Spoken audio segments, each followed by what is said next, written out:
time. We have a story, and Sara is going to tell us a story. Well, she's going to read from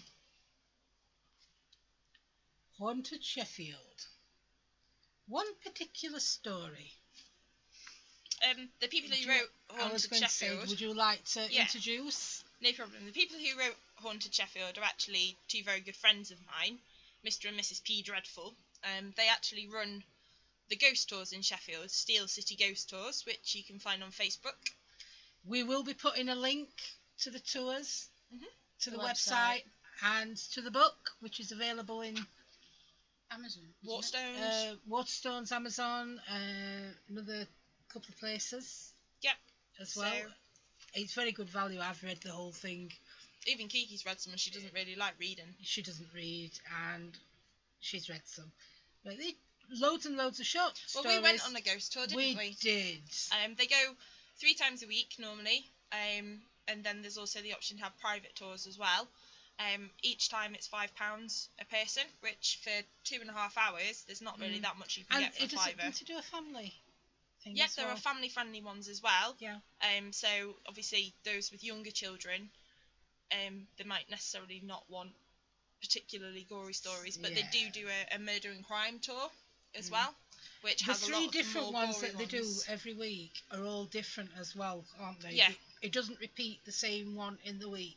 It's got 3 different set-outs. So, yeah. On there. So, yeah, we went on on one a while ago with some of our friends. We did. Friends and relatives we took with us. Yeah.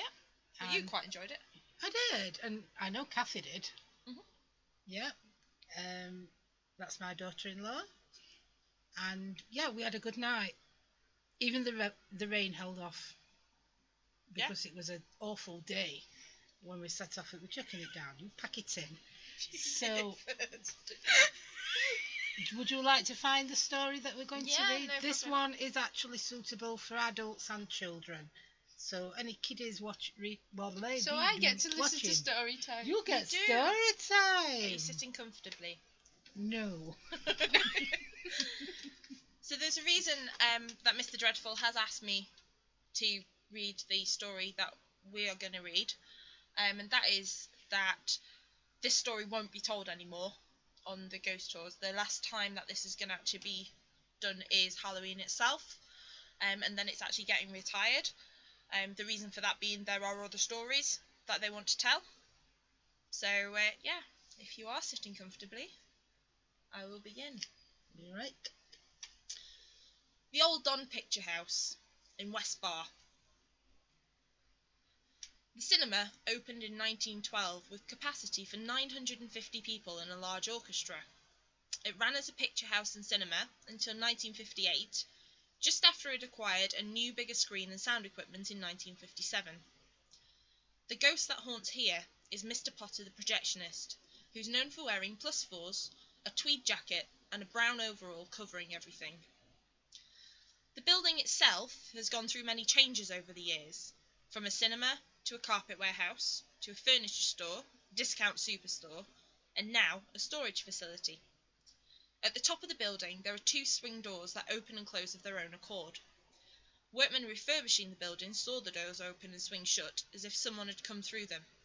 One workman even saw Mr. Potter enter the toilets just before him, and looking around the small space was quite perturbed to find that he was alone in the room, as well as the entire building. Mr. Potter devoted his life to the cinema.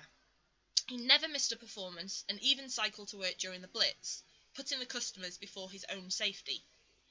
Geoffrey Beardo, who was the junior projectionist, once went back on a visit after the cinema had closed and heard the familiar rumbles of the projectors under his feet and asked the staff if they kept the projectors running.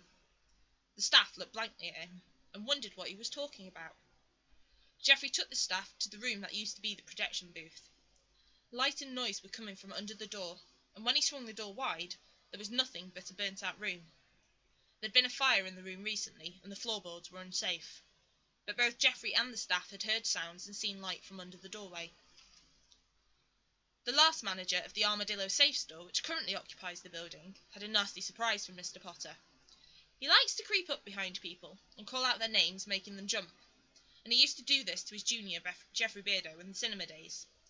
The storage house is now filled with CCTV cameras everywhere, filming everything that goes on in the building. We can only wonder if Mr. Potter has become a star in his own movies instead of showing them. He's still whispering in people's ears, as we've had tales of him doing this to customers at the building, but exactly how he finds out their names, we have no idea.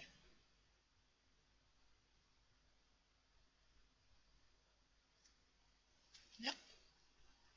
So yeah, that's just one of many books, stories even, in the book. And there may be more to come.